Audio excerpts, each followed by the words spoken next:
നമസ്കാരം. സോംജീസ് മിററിൽ Sunday stock ടോക്കിലേക്ക് എല്ലാവർക്കും സ്വാഗതം. കഴിഞ്ഞ ആഴ്ചയും പോസിറ്റീവായി തന്നെയാണ് മാർക്കറ്റ് ക്ലോസ് ചെയ്തിരിക്കുന്നത്. തുടർച്ചയായ 5 ആഴ്ചകളിൽ പോസിറ്റീവായി ക്ലോസ് ചെയ്യുന്നു. വെള്ളിയാഴ്ച അല്പം താഴോട്ട് പോയെങ്കിലും 23,500 ബ്രേക്ക് ചെയ്ത് താഴോട്ട് പോയില്ല എന്നുള്ളതും ഒരു ശുഭസൂചനയാണ്. വെള്ളിയാഴ്ചത്തെ മാർക്കറ്റിനെ ശ്രദ്ധിച്ചാൽ ആർക്കും മനസ്സിലാവും, ഏപ്രിൽ 2 ട്രംപിന്റെ ടാരിഫ് നയങ്ങൾ വരുന്നത് പ്രതീക്ഷിച്ചിരിക്കുകയാണ് മാർക്കറ്റിലെല്ലാവരും. എല്ലാ മാർക്കറ്റുകളും അങ്ങനെ തന്നെ ആയിരുന്നു കേട്ടോ. കഴിഞ്ഞ ആഴ്ചയിൽ ലോക മാർക്കറ്റുകളിലെല്ലാം തന്നെ അങ്ങനെയാണ് ഉണ്ടായത്. S&P 500 2% വെള്ളിയാഴ്ച താണത്. അമേരിക്കൻ മാർക്കറ്റുകളെല്ലാം 1-1.5% താണിട്ടുണ്ട്. അപ്പോൾ മാർക്കറ്റുകളെല്ലാം ഏപ്രിൽ 2 ട്രംപ് ടാരിഫ് നയങ്ങൾ പ്രതീക്ഷിക്കുന്നു. എങ്ങനെയാവുമെന്ന് അവർക്ക് ഒരു നിശ്ചയവുമില്ല. അതുകൊണ്ട് ഒരു ചാഞ്ചാട്ടം തന്നെയാണ് വെള്ളിയാഴ്ച ഇന്ത്യൻ മാർക്കറ്റിലും ഉണ്ടായത്. യഥാർത്ഥത്തിൽ ഇന്ത്യയും അമേരിക്കയും തമ്മിലുള്ള ട്രേഡിന്റെ ചർച്ചകളൊക്കെ ഇങ്ങനെ നടക്കുന്നുണ്ട്. ട്രംപ് മോദിയെ അഭിനന്ദിക്കുന്നു, മോദി ഭയങ്കര കൂട്ടുകാരനാണെന്നൊക്കെ പറയുന്നു. ഇങ്ങനെയൊക്കെ ഒരുപാട് കാര്യങ്ങൾ നടക്കുന്നുണ്ട്. എന്നാലും ടാരിഫ് ഇന്ത്യയിൽ വളരെ ഉയർന്നതാണെന്നും പറയുന്നു. അങ്ങനെ നിലനിന്ന് പോകാനാവില്ല എന്ന് പറയുന്നു. ഇന്ത്യ ഗവൺമെന്റ് ഏതോ എക്സൈസ് ഡ്യൂട്ടിയൊക്കെ കുറയ്ക്കാൻ ശ്രമിക്കുന്നുണ്ട്. പല തരത്തിലുള്ള ആക്ടിവിറ്റീസ് ഈ ടാരിഫ് സംബന്ധിച്ച് നടക്കുന്നുണ്ട് ഇപ്പോൾ തന്നെ. ഇന്ത്യ ഗവൺമെന്റുമായി ചർച്ച ചെയ്യപ്പെടുന്നു എന്നുള്ളത് തന്നെ ഒരു ഇന്ത്യയെ സംബന്ധിച്ചൊരു പോസിറ്റീവാണ് എന്ന് എനിക്ക് തോന്നുന്നു. അല്ലെങ്കിലും ഇന്ത്യയെ കൂടെ നിർത്താതെ പറ്റാത്ത ഒരവസ്ഥയാണ് ട്രംപിന് ഇപ്പോഴുള്ളത്. മറ്റു രാജ്യങ്ങളും അമേരിക്കയുമായിട്ടുള്ള ബന്ധങ്ങൾ ആ രീതിയിലാണ് നിലനിൽക്കുന്നത്. അതുകൊണ്ട് തന്നെ ഇന്ത്യക്കെതിരെ അതിശക്തമായ നടപടികളോ അല്ലെങ്കിൽ ടാരിഫ് ഏറ്റവും കൂടി അങ്ങനെയൊന്നും ഉണ്ടാവുകയില്ല എന്ന് പ്രതീക്ഷിക്കുകയാണ്.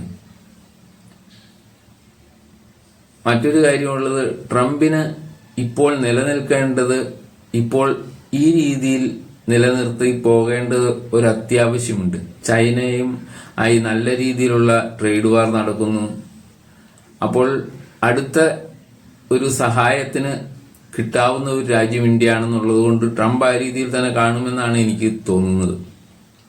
എല്ലാവരെയും ഒരേ രീതിയിൽ അളന്നുകൊണ്ട് നിലനിന്ന് പോകാൻ പറ്റുന്ന ഒരു പൊളിറ്റിക്കൽ സിറ്റുവേഷൻ അല്ല വേൾഡ് ലെവലിൽ ഇപ്പോഴും ഉള്ളതെന്ന് പറയാം.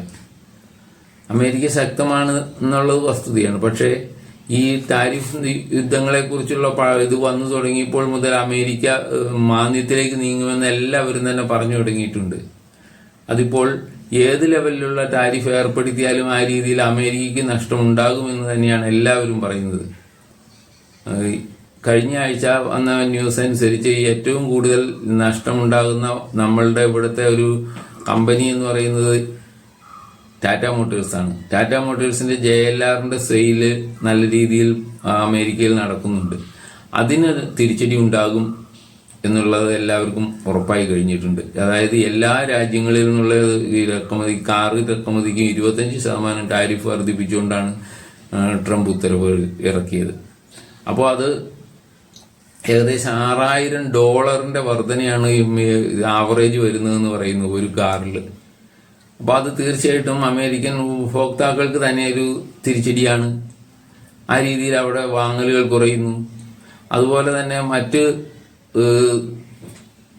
ഉൽപ്പന്നങ്ങൾക്കും ഇതേ രീതിയിൽ ടാക്സ് ഏർപ്പെടുത്തി കഴിഞ്ഞാൽ, ടാരിഫ് ഏർപ്പെടുത്തി കഴിഞ്ഞാൽ സംഭവിക്കുന്നത് അമേരിക്കക്കാർക്കുണ്ടാകുന്ന ഭീമമായ നഷ്ടമുണ്ട്.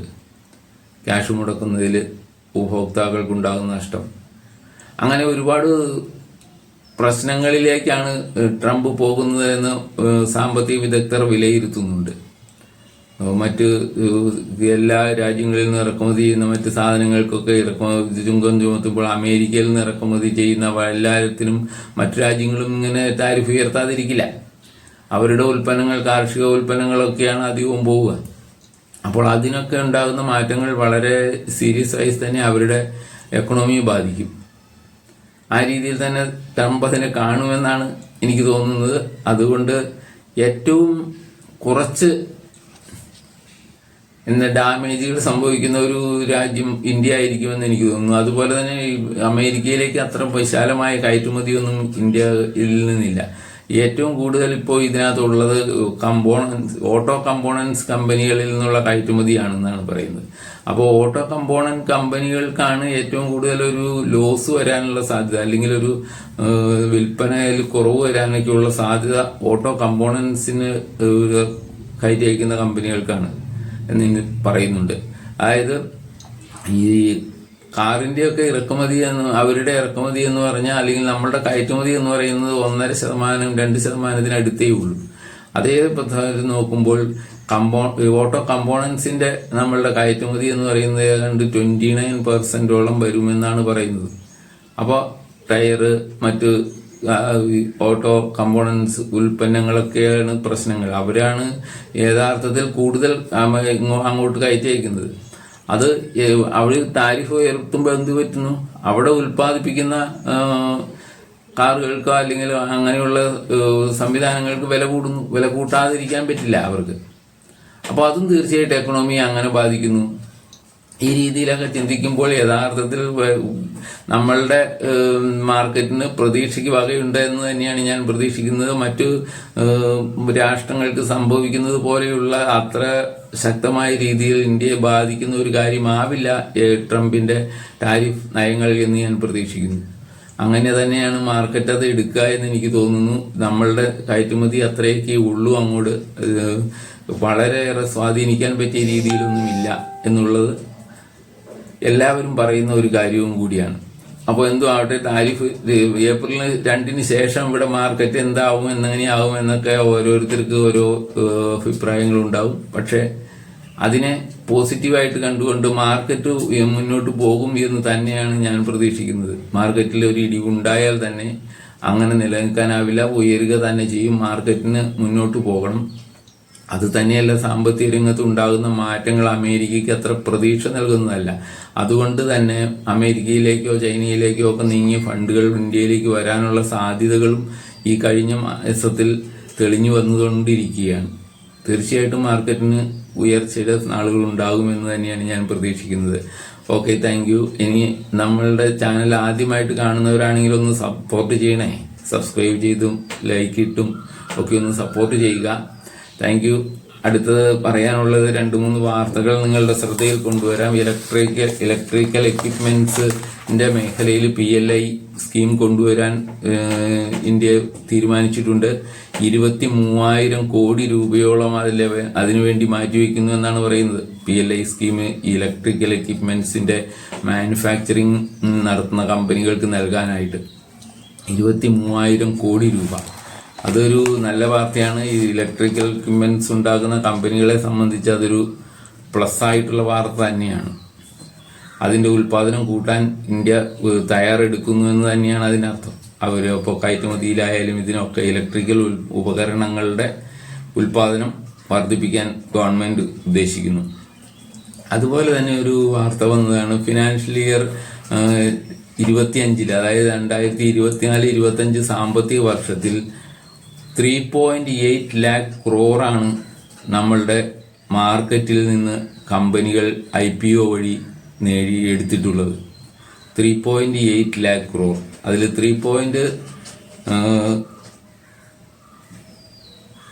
3.7 crore IPO വഴി, ഇക്വിറ്റി IPO വഴി നേടിയിട്ടുള്ളതാണ്.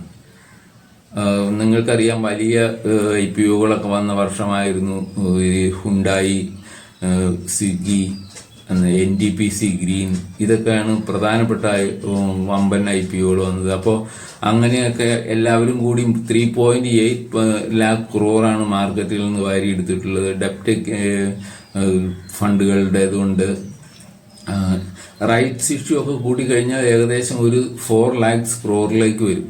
3.9 സംതിങ് ആണ് റൈറ്റ്സ് ഇഷ്യൂ കൂടെ കൂട്ടിക്കഴിഞ്ഞാൽ ഈ ഒരു വർഷം, സാമ്പത്തിക വർഷം എല്ലാ കമ്പനികളും കൂടെ കൂടി IPO വഴി അല്ലെങ്കിൽ ഇതുപോലെ IPO വഴിയുള്ള കളക്ഷൻ ഇക്വിറ്റി മാർക്കറ്റിൽ നിന്ന് അവർ എടുത്തിരിക്കുന്നത്. ഇത് കഴിഞ്ഞ വർഷത്തെയൊക്കെ ഇതിൻ്റെ ഡബിളാണ് ശരിക്കും. യഥാർത്ഥത്തിൽ 2024 കളക്ട് ചെയ്ത 1.79 നിന്ന് ഇരട്ടിയോളം ഇവർ കളക്ട് ചെയ്തിരിക്കുന്നു ഇന്ത്യൻ മാർക്കറ്റിൽ നിന്ന് നമ്മൾ മനസ്സിലാക്കണം. അപ്പോൾ അതിനനുസരിച്ചുള്ള റിയാക്ഷനുകളൊക്കെ മാർക്കറ്റിലുണ്ടായാൽ അതിശയിക്കാനില്ല. എന്ന് പറഞ്ഞാൽ പ്രൈമറി മാർക്കറ്റിൽ നമ്മൾ ആ ക്യാഷ് അങ്ങ് എടുത്തു കഴിഞ്ഞാൽ തീർച്ചയായിട്ടും സെക്കൻഡറി മാർക്കറ്റിലെ ആക്ടിവിറ്റീസ് അത്രയും വ്യത്യാസം ഉണ്ടാകാനുള്ള സാധ്യതയുണ്ടല്ലോ. അപ്പോഴത് അങ്ങനെ ഒരു വാർത്ത കണ്ടിരുന്നു. പിന്നെ 2025 സാമ്പത്തിക വർഷത്തിൽ നമ്മൾക്ക് സെൻസെക്സിന് റിട്ടേൺ ഉണ്ടായിട്ടുള്ളത് വളരെ നിസ്സാരം 5% താണിട്ടുണ്ട്. അതായത് സെക്കൻഡ് ഹാഫിൽ 2025 സെക്കൻഡ് ഹാഫിൽ ഇവിടുത്തെ FPIs അതായത് ഫോറിൻ ഇൻസ്റ്റിറ്റ്യൂഷണൽ ഇൻവെസ്റ്റേഴ്സിന്റെ സെല്ലിംഗ് മുഖാന്തരം 16% റിട്ടേൺ നൽകി ഉയർന്നു നിന്നിരുന്ന സെൻസെക്സിനെ 5% അവർ താഴ്ത്തിക്കളഞ്ഞു. അതായത് സെപ്റ്റംബറിന് ശേഷമുണ്ടായ വിൽപ്പനയിലൂടെ സെൻസെക്സിന്റെ റിട്ടേൺ വളരെ താഴോട്ട് പോയി. 16% നിന്ന് 5% റിട്ടേൺ ആണ് ഈ വർഷാവസാനമാകുമ്പോൾ സെൻസെക്സ് നൽകിയിട്ടുള്ളത്. അപ്പോൾ എന്താണ് യഥാർത്ഥത്തിൽ സംഭവിച്ചതെന്ന് മനസ്സിലായല്ലോ. അതായത് FISന്റെ സെല്ലിംഗ് മുഖാന്തരം മൂലം ഒരു 11% മാർക്കറ്റ് ഇടിഞ്ഞാണ് നിൽക്കുന്നത്. അപ്പൊ ആ രീതിയിൽ പണം മാർക്കറ്റിൽ നിന്ന് പിന്മാറിയിട്ടുണ്ട്.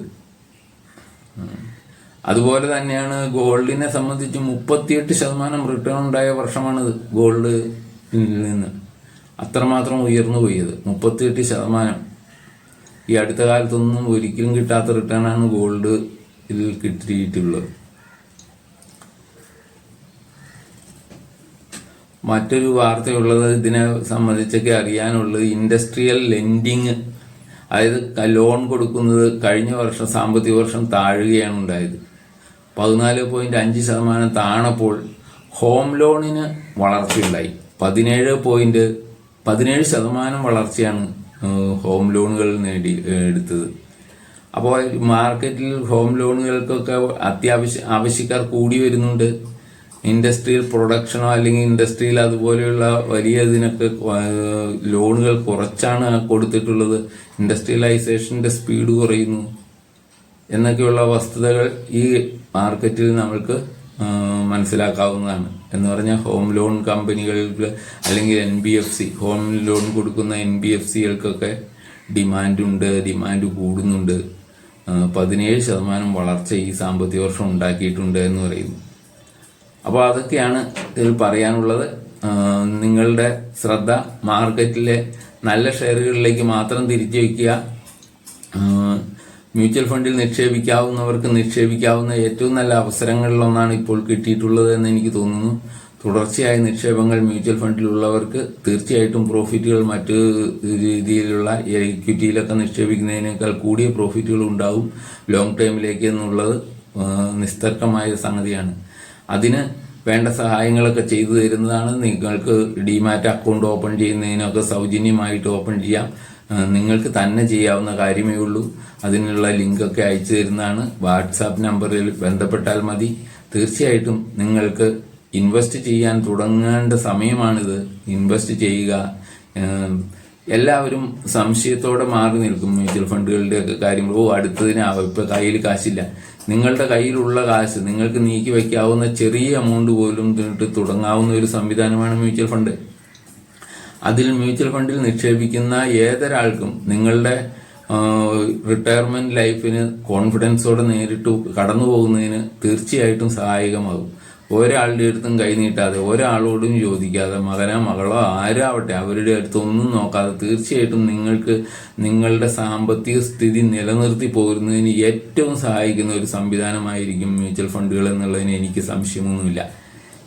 നിങ്ങളൊരു 5-10 വർഷത്തിന് മുകളിലേക്ക് എത്ര കാലമുണ്ടെങ്കിലും നിങ്ങൾക്ക് പ്രോഫിറ്റ് കൂടിക്കൊണ്ടിരിക്കും.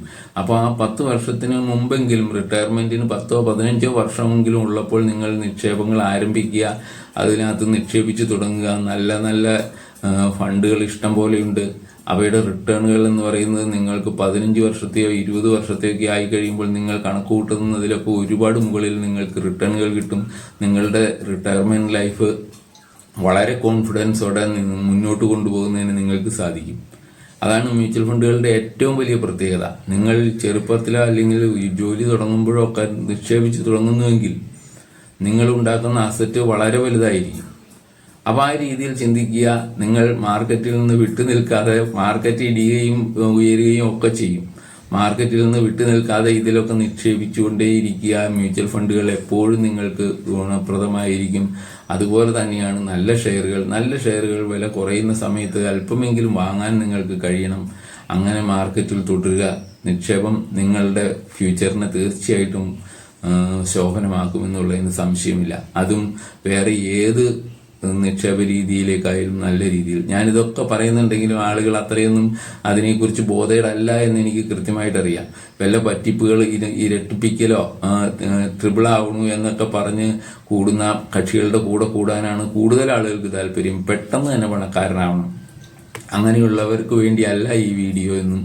ഇത് കൃത്യമായ യാഥാർത്ഥ്യങ്ങൾ മനസ്സിലാക്കുന്ന ആളുകൾക്ക് വേണ്ടി മാത്രമാണ്. സാമ്പത്തിക രംഗത്തെക്കുറിച്ച് കൃത്യമായ അറിവുണ്ടാവുക. സാമ്പത്തിക രംഗം നമ്മൾ ഉദ്ദേശിക്കുന്നതിനേക്കാൾ കൂടുതൽ സമ്പത്ത് നമ്മൾക്ക് ആവശ്യം വരുന്ന ഒരു അവസരങ്ങളുണ്ടാവും. ആ അവസരങ്ങൾക്ക് വേണ്ടിയിട്ട് നമ്മൾ നിക്ഷേപം നടത്തുക. നിങ്ങളുടെ റിട്ടയർമെന്റ് ലൈഫൊക്കെ കഴിഞ്ഞാൽ ഇവിടെ നമ്മളുടെ ഈ കേരളത്തിൽ തന്നെ ഇഷ്ടംപോലെ ആളുകൾ, വയസ്സായവർ, മക്കളുടെ ദയാദാക്ഷിണ്യത്തിന് വേണ്ടിയൊക്കെ കാത്തു നിൽക്കുന്ന ഒരുപാട് വാർത്തകൾ നമുക്ക് കേൾക്കുന്നുണ്ട്.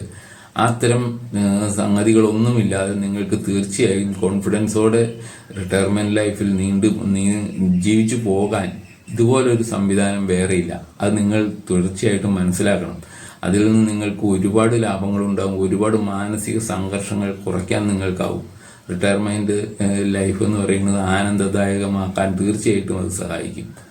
ഓക്കെ, ഇന്ന് ഇത്രയൊക്കെയുള്ളൂ. സൺഡേ സ്റ്റോക്ക് ടാക്കിൽ ഷെയറുകളെ സൂചിപ്പിച്ചുകൊണ്ടുള്ള വീഡിയോ ഉടനെ തന്നെ ഉണ്ടാകുന്നതാണ്. Okay, thank you. വീണ്ടും കാണാം. അതുവരെ നന്ദി, നമസ്കാരം.